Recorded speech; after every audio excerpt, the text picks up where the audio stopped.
और बहनों, मातृशक्ति को नमन। चैनल 24+ न्यूज के खास, विशेष, मनमोहक, रोम रोम को आनंदित करने वाला, पुलकित करने वाला, प्रसन्नता देने वाला और हमें सुख की अनुभूति कराने वाला लाइफ स्टाइल के बारे में और जीवन निर्माण के बारे में, व्यक्तित्व विकास के बारे में सूत्र देने वाला और जीवन को कैसे सांगोपांग होलिस्टिक बनाया जाए उसके सूत्र देने वाला पुनरुत्थान कार्यक्रम में आपका हार्दिक स्वागत है, अभिनंदन है, सत्कार है। पुनरुत्थान कार्यक्रम में हम प्रतिदिन नए नए विषयों के साथ में प्रवेश करते हैं और हर विषय को बहुत ही सुंदर तरीके से अनुसंधान करके बनाया जाता है और उसको मल्टी डायरेक्शनल बनाया जाता है। उसमें ऐसी ऐसी सामग्री हम प्रस्तुत करते हैं ताकि हर वर्ग के, हर मेंटल स्टेटस के लिए, हर रुचि वाले व्यक्ति के लिए वह रुचिकर जो है एक एपिसोड बने। इसी क्रम के अंदर आज का हमारा जो विषय है वो बहुत ही सुंदर विषय लेकर के हम यूनिवर्सल विषय लेके आपके सामने प्रस्तुत हो रहे हैं। आज का हमारा विषय है रियल एंड रिलेटिव। भाई और बहनों, दर्शकगण, श्रोतागण, बहुत ही सुंदर विषय है। इस सुंदर विषय को हम दो एंगल से जो जांचने की कोशिश करेंगे। पहले तो हमारा वैज्ञानिक जो एंगल है और दूसरा हमारा आध्यात्मिक एंगल है, हमारा दार्शनिक एंगल है। तो पहले हम वैज्ञानिक एंगल से लेते हैं रियल एंड रिलेटिव। रियल का होता है वास्तविक और रिलेटिव का अर्थ होता है सापेक्ष। रियल मतलब यूनिवर्सल, सार्वभौम, इटरनल और त्रैकालिक। देखिए, ये संसार दो इटरनल तत्वों से बना हुआ है। वो कौन कौन से तत्व है? एक जड़ है और चेतन है। चेतन तत्व वह होता है जिसमें की संवेदना होती है, जिसके अंदर जो है जो सुख दुख की अनुभूति होती है, ग्रोथ होता है और वो उसके साथ साथ में वो घटता है, बढ़ता है। इस तरह से 9 तरह की उसकी कैरेक्टरिस्टिक को विज्ञान ने भी माना है और हमारे दार्शनिक पक्ष ने, धर्म दर्शन ने भी माना है। वह संवेदना करने वाला तत्व कॉन्शियसनेस, आत्मा, चेतना कहलाता है। और दूसरा होता है जड़ पदार्थ। जड़ जो होता है उसके अंदर वर्ण होता है, गंध होता है, रस होता है, स्पर्श होता है और वो गलन मिलन धर्मा होता है। और ये सारा संसार जड़ पदार्थ से बना हुआ है। जड़ पदार्थ में न तो कोई संवेदना होता है, न सुख की अनुभूति होती है, न दुख की अनुभूति हो, एक जगह पड़ा रहता है। इसका सबसे छोटा से छोटा कंपोनेंट है वो पुद्गल है। पुद्गल के बाद अणु होता है और पुद्गल जो सबसे छोटा परमाणु होता है, कई परमाणुओं से मिलकर के जो है वो अणु बनता है और अणु से जो है कई तरह के बड़े बड़े अणु बनते हैं। हमारे जो ये जो कई ये जो जितने भी टेबल है, कुर्सी है और जो पहाड़ है और जो पर्वत है, मकान है, ये जो है ये सारे जो है हमारे जड़ पदार्थ हैं। देखिए, जड़ और चेतन के मिश्रण से ही ये सृष्टि चलती है। जो मेरा शरीर है वो जड़ और चेतन का मिश्रण है और जड़ भी सच्चाई है और चेतन भी सच्चाई है और एक दूसरे के मिश्रण के साथ के अंदर होने से ये शरीर जड़ होते हुए भी यह निश्चेतन हो जाता है, क्योंकि इसमें चेतन तत्व की हाजिरी है, चेतन तत्व की उपस्थिति है, चेतन तत्व की एविडेंस है, चेतन तत्व की साक्षी होने से ये निश्चेतन हो जाता है। तो ये जड़ और पदार्थ जो है दोनों इस संसार की रियलिटी है। और दूसरा जो है हम जो बात करते हैं रिलेटिव की बात करते हैं, सापेक्ष। मनुष्य एक सापेक्ष प्राणी है। मनुष्य का जीवन रिलेटिव जीवन है और 84 लाख जीवा योनि में जितने भी जीवन जीते हैं सब रिलेटिव है। रिलेटिव इसलिए है कि हमारे शरीर को खाने के लिए भोजन चाहिए, पहनने को कपड़ा चाहिए, पीने को पानी चाहिए और हमारी शरीर की आवश्यकता है जितनी उत्सर्जन तत्व है, ब्लड सर्कुलेशन उसकी आवश्यक, अभी जो है रोटी चाहिए, कपड़ा चाहिए, मकान चाहिए, शिक्षा चाहिए, चिकित्सा चाहिए। और सारी ये कहाँ से आएगी? ये शरीर पंचभूतात्मक है। पृथ्वी, जल, अग्नि, वायु और आकाश, 5 भूतों से सृष्टि के हर प्राणी का जो है ये शरीर बनता है और 5 भूतों से उसका पालन पोषण होता है, 5 भूतों से उसका भरण पोषण होता है। 5 भूत जब वो शरीर समाप्त हो जाता है, मृत्यु होती है, राम नाम सत्य होता है, तो 5 भूत पुनः 5 भूतों के विलीन हो जाता है। पृथ्वी में, जल जल में, अग्नि में, वायु में और आकाश में सब विलीन होकर के और पुनः इस सृष्टि के अंदर ये सारे चले जाते हैं। और चेतन जो है वो अपना फिर नया रूप धारण करता है, नया शरीर धारण करता है। ये हमारा सारा जीवन रिलेटिव है। हमें पेड़ पौधे ना हो, ऑक्सीजन कहाँ से मिलेगी? अगर फल फ्रूट नहीं होगा तो हमारा भरण पोषण कैसे होगा? और उसके साथ साथ में हमारे किचन नहीं होगी तो खाना कैसे बनाया जाएगा? और हमारा समाज नहीं होगा तो हम किससे वार्तालाप करेंगे? हमको पहचान कौन देगा? हम क्या एक्टिविटीज करेंगे? हम एक जो है वो जंगली जानवर की तरह रह जाएंगे। लेकिन ये पूरा सापेक्ष जीवन है, और सापेक्षता के लिए इसे कहा जाता है, एक परिंदा भी जब पर मारता है तो पूरी सृष्टि वाइब्रेट होती है। यानी पूरा जो कॉस्मॉस है वह वाइब्रेशंस का बना हुआ होता है, और इस वाइब्रेशंस के कारण जो मैं बोल रहा हूँ ये भाषा टीवी के रूप के अंदर जाकर के बदल जाती है और मोबाइल के रूप में बदल जाती है। पूरे विश्व के अंदर जहाँ जहाँ लोग बैठे हैं वो मोबाइल से बात करते हैं, टीवी से चित्र देखते हैं, वो सारा ये जो वाइब्रेशन से होता है।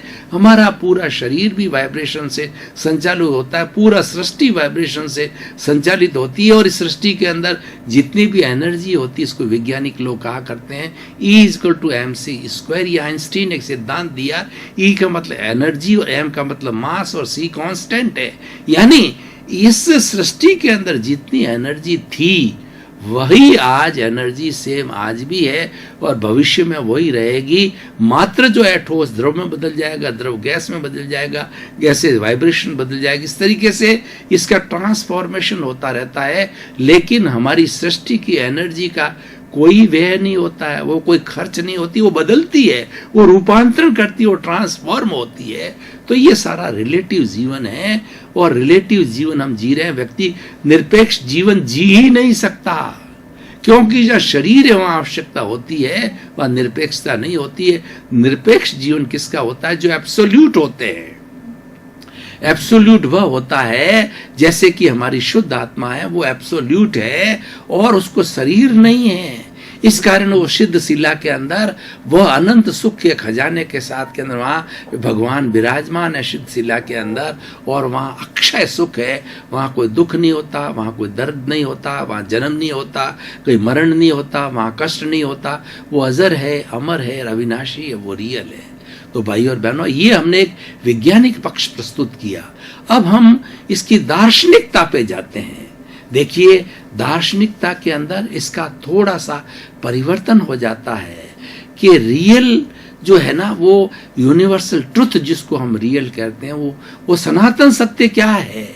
वो सनातन सत्य को प्राप्त करने के लिए हम खोज करते हैं, अपने आप से प्रश्न पूछते हैं, मैं कौन हूँ, मैं कहाँ से आया हूँ और मुझे कहाँ जाना है। जब ये प्रश्न मनुष्य के भीतर ही पैदा होते हैं और 84 लाख जीवा योनि प्राणियों के भीतर पैदा नहीं होते हैं, क्योंकि हमारी जो बुद्धि है वो पूर्ण बुद्धि है। इंद्रियां पूर्ण, 5 इंद्रियां पूर्ण रूपेण है। हमारा मन है वो पूर्ण रूपेण है, और बुद्धि पूर्ण रूपेण है, प्रज्ञा पूर्ण रूपेण है, और हमारी चेतना बहुत जागृत है। इस कारण से ये प्रश्न खड़े होते हैं, और इस प्रश्न का समाधान भी भीतर से आता है, रियल जगत से आता है। हम जब गहराई में जाके चिंतन करते हैं तो हमको जवाब मिलता है कि मैं ज्ञाता दृष्टा शुद्ध आत्मा हूँ। मैं तो मात्र जानने वाला हूँ, देखने वाला हूँ, और मेरी कोई एक्टिविटी नहीं है। मैं ज्ञाता दृष्टा हूँ, जानता हूँ, देखता हूँ, लेकिन ये जो शरीर है ये रिलेटिव है।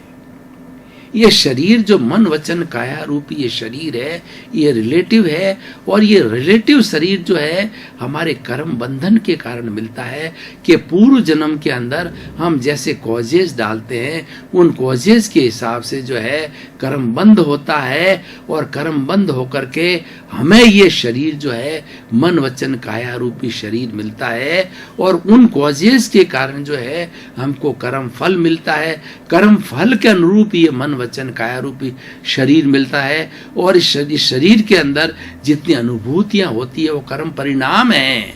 और वो कर्म परिणाम हमें सुख देते हैं और दुख देते हैं, और हमारा सारा जीवन जो है ये सुख दुख रूपी जो है वो गतिविधि के अंदर घूमता रहता। कभी सुख होता है, कभी दुख होता है।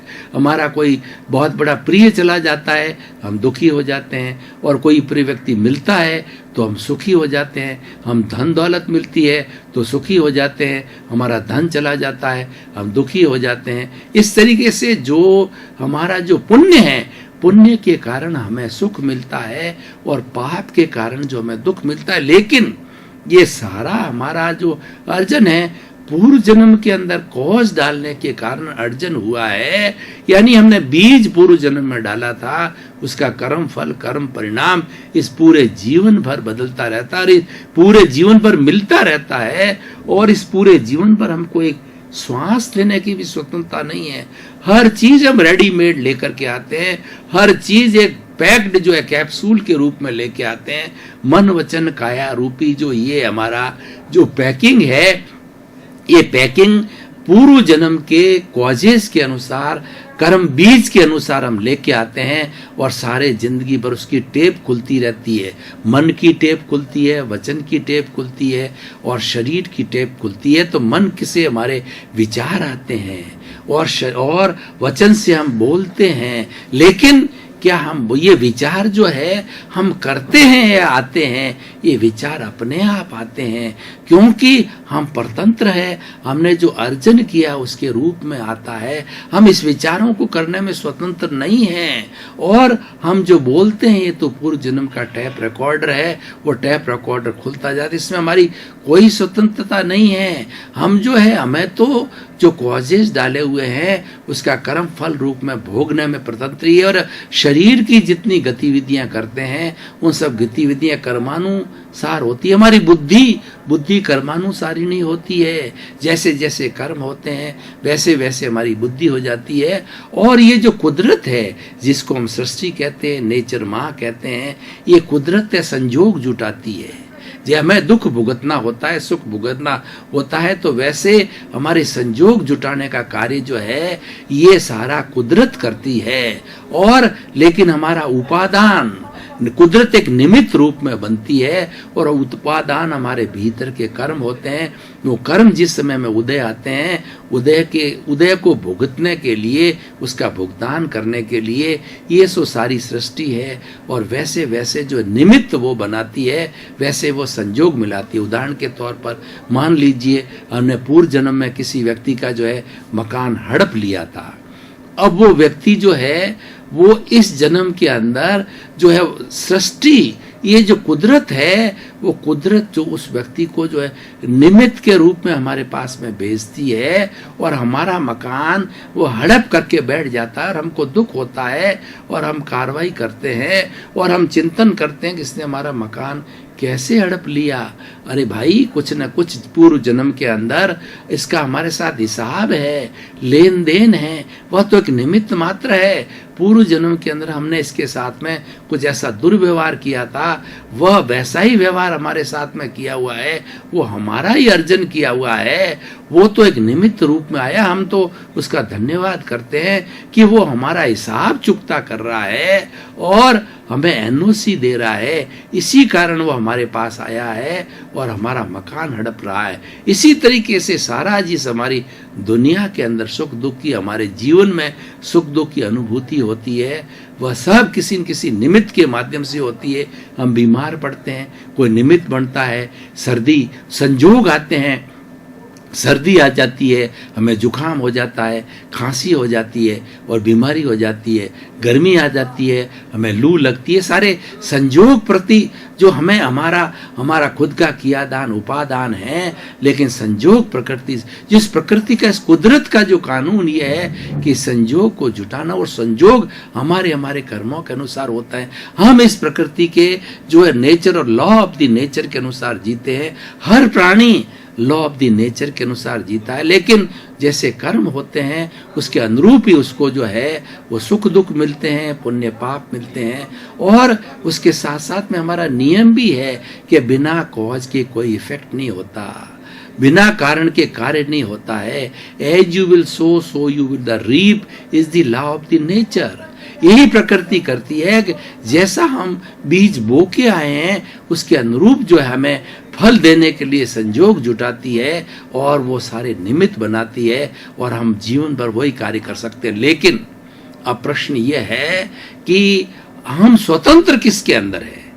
अब आप कहेंगे कि हमारा पुरुषार्थ क्या हुआ, जब हम सब कुछ हमारा किया हुआ वही भुगतान करने के लिए सारी जिंदगी बसर करते हैं, तो जीवन में पुरुषार्थ नाम की क्या चीज हुई। पुरुषार्थ है, जागृति है। वह पुरुषार्थ और जागृति क्या है कि हमारा पुनर्जन्म जो है वो होता है। देखिए ये सारी चीजें क्या सिद्ध होती है कि आत्मा की साक्षी से पूर्व जन्म के अंदर जो है हमने कर्मों का बंधन किया और ये नया शरीर जो है उस कॉजल बॉडी के अनुरूप मिला, तो ये हमारी आत्मा सिद्ध हुई, उसकी साक्षी है। और ये पुनर्जन्म सिद्ध हुआ क्योंकि हम इस जन्म के अंदर आया हुआ है और कर्म फल हम जो प्राप्त कर रहे हैं, भुगत रहे हैं, ये भी सिद्ध हो रहा है। कर्म सिद्धांत भी जो है सिद्ध हो रहा है और पुण्य पाप भी सिद्ध हो रहे हैं कि हम अच्छा मिलता है वो हमारा पुण्य है, वो अर्जित पुण्य है। बुरा मिलता है वो हमारा अर्जित पाप है। वो सारा पुण्य पाप भी जो है प्रूव हो रहे हैं। अब देखिए, अब पुरुषार्थ की बात है। हमारी भारतीय संस्कृति पुरुषार्थ प्रधान है। इन सब होते हुए भी हम फिर कैसे सिद्ध बुद्ध मुक्त होंगे, उसके लिए क्या रास्ता है। उसके लिए रास्ता ये है कि जो नए सीड्स डाले जाने हैं, नए बीज डाले, क्योंकि ये तो पुनर्जन्म से दुआते जन्म तो चलता रहेगा, तो हमें नए सीड्स कैसे डालने हैं, जिसको कि हम भाव कहते हैं, कर्म बीज कहते हैं और हम कॉजेस कहते हैं, वो न डाले जाएं। वो कैसे डाले जाते हैं कि हम लॉ ऑफ नेचर से जी रहे हैं, उसमें हम स्वतंत्र नहीं है जीने में। हर प्राणी लॉ ऑफ द नेचर से जी रहा है, उसमें वो स्वतंत्र नहीं है। हम अननेसेसरी प्रतिक्रिया करते हैं कि फला व्यक्ति शराब क्यों पीता है, फला व्यक्ति गाली क्यों देता है, फला व्यक्ति के स्त्री पुरुष के साथ डाइवोर्स क्यों होता है, फला व्यक्ति इस तरह से बीमारी क्यों भुगत रहा है। और उसके अंदर जब हम कमेंट्स करते हैं, वो तो लॉ ऑफ द नेचर है, वो अपने कर्मों के अनुसार और नेचर कुछ नहीं करती है, वो तो जो लेकर के आया उसके संजोग जुटाती है, निमित्त जुटाती है, उपादान उसका खुद का है, अर्जन है। दोनों लॉ ऑफ द नेचर से हम जी रहे हैं। तो प्रतिक्रिया जो ही हमने की, जो ही हमने ओपिनियन दी, किसी के प्रति भाव बिगाड़ा, तो हमारे कॉज खड़े हो जाते हैं। जब ये बीज, इसको कर्म बीज बोलते हैं, ये कर्म बीज जो है ज्यों जो इकट्ठे होते रहते हैं, त्यों ही ये होकर के हमें अगला बर्थ लेना पड़ता है, जिसको हम पुनर्जन्म कहते हैं। उस बर्थ के अंदर फिर जो पिछले जन्म के कॉजेज के अनुसार हमें कर्म फल और कर्म परिणाम मिलता है। अब ये नए कॉजेज जो हम इस जन्म में डाल रहे हैं, वैसा फील नहीं, तो हमें वो कॉजेज नहीं डालने हैं। वो कॉजेज नहीं कैसे डाले जाएं। अब आप मेरे से प्रश्न करेंगे कि आपने तो कह दिया हम कॉजेज नहीं डालें, पर डालें कैसे। देखिए कि हमारे ये मन वचन काया रूपी शरीर पूर्व जन्म के कर्म के भुगतान के लिए मिला है, कर्म फल के लिए मिला है, कर्म परिणाम सुख दुख भोगने के लिए मिला है। ये सारा जो है मन वचन काया का जो है, ये सारा विचारों के द्वारा होता है। तो विचार आप पूरे जीवन भर क्या करें कि आप देखिए कि विचार 24 आवर्स हमारे जीवन भर तक आते रहते हैं। और वो विचार जो आते हैं, उन विचारों को दृश्य समझो। विचार दृश्य है और मैं तो दृष्टा हूं, मैं तो उन विचारों को देखने वाला हूं, जानने वाला हूं। मैं अलग हूं, विचार अलग है, मैं अलग हूं, शरीर अलग है। दर्शकगण, श्रोतागण, भाई और बहनों, आपका बहुत बहुत धन्यवाद। आप पुनरुत्थान कार्यक्रम रोज देख रहे हो। चैनल 24 पार्ट्स के पास में हमें बराबर ये आपकी इंफॉर्मेशन मिल रही है कि आप अच्छे रूप के अंदर अच्छे तरीके से लोगों को मोटिवेट करके पुनरुत्थान कार्यक्रम देख रहे हो। ये बड़ी प्रसन्नता की बात है। आपके देखने से हमें प्रोत्साहन मिलता है और हम भी जो है अपने एपिसोड्स को और अच्छी क्वालिटी के बनाने के लिए, आपके लिए अच्छा उपयोगी बनाने के लिए, आपके जीवन को संवारने के लिए, आपके जीवन की दिशा को बदलने के लिए, आपको रियल ट्रुथ देने के लिए, आपको सम्यक दृष्टि देने के लिए, आपको रॉन्ग बिलीफ आपकी समाप्त करने के लिए, आपके जो नकारात्मक भावों को समाप्त करके सकारात्मक भाव प्राप्त करने के लिए हम भी वैसे वैसे एपिसोड चलाते हैं। इसी क्रम में आपका जीवन आनंदमय हो, मंगलमय हो, सुखमय हो और खूब आप शतायु होकर के, दीर्घायु होकर के अपने जीवन को धन्य बनावें, परोपकार करें और आपके हर वक्त पॉजिटिव थॉट अपने दिमाग में बनाए रखें। इसी में जीवन की सार्थकता है, आपके प्रति मंगल भावना।